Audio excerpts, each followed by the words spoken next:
Now let's move over to a day of protest yesterday that saw the FCT being shut down.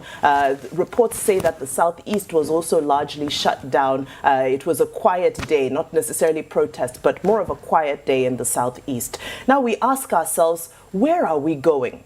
We continue to speak about the heavy-handedness of our police forces. And the irony is that this marks 5 years of another mega protest that had challenged the heavy-handedness of the armed forces, of the police forces. Yet here we are. Now we understand that in a protest, the police has limits that they're supposed to follow, just the same way that protesters have limits that they're supposed to follow. Now we saw protesters encroaching in the area that had been ruled by the court to have been off limits with regards to the protest.